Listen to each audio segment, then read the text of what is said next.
ମାନେ ଆଲବାନ ବିଷୟ ଜର୍ଜକୋଟ line କେଚାନପେଟା Jaipur. Sir ଏବେ ଆପଣ ଘର ଭିତରେ ଥିଲେ କଣ ଅନୁଭୂତ କଲେ ଯେ ସମସ୍ତେ ଜନସାଧାରଣ ସବୁ ଘରୁ ପଦାରେ ବାହାରି ପଡୁଛନ୍ତି ଏତେ ଗହଳି କାହିଁକି? ଏତେ ଗହଳି ଗଲେ ବର୍ତ୍ତମାନ ଗୋଟେ about 8 to 7 to 8 ମିନିଟ୍ ଆଗରୁ ଗୋଟେ ମୃଦୁ ଭୂମିକମ୍ପ ହେବାର ଆମେ ଅନୁଭବ କରୁଛୁ। ଘର ଭିତରେ ଥିଲୁ, ଘର ଭିତରେ ଥିଲା ବେଳକୁ ଯେ ମୁଁ ତ ଖଟରେ ଶୋଇଥିଲି ଆଉ ଖଟ ହଲିଲା ଭଳିଆ ଲାଗିଲା। ଆମ ଛାତ ମତେ ମାନେ ଗୋଟେ ଭୂ ଭୂ କରି ସାଉଣ୍ଡ ହେଲା। ହଲିଲା ଭଳିଆ ଲାଗିଲା ନା ଖଟ ହଲିଲା?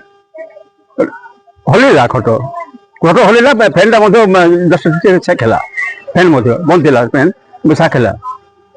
ତାପରେ ମୁଁ ଉଠିକି ପଦାକୁ ବାହାରିଲି। ଏଠି ବାସତି ଭିତରେ ବାହାର ଭିତରେ କଣ ହେଲା ସାଉଣ୍ଡ ହେଲା, କଣ ହେଲା ସାଉଣ୍ଡ ହେଲା, ପିଲାମାନେ ପାଟି କଲା। ତାପରେ ଘରୁ ପଦାକୁ ଆସିଲି। ପ୍ରାୟ 3 ରୁ 4 ସେକେଣ୍ଡ, 3 ରୁ 4 ସେକେଣ୍ଡ ହବ। 5 ସେକେଣ୍ଡ ଧରନ୍ତୁ, 5 ସେକେଣ୍ଡ ହବନି, 3 ରୁ 4 ସେକେଣ୍ଡ ଖାଲି। ବର୍ତ୍ତମାନ ତ କିଛି ଜଣା ପଡୁନି ସାର୍, ବର୍ତ୍ତମାନ କିଛି ଖବର ନାହିଁ।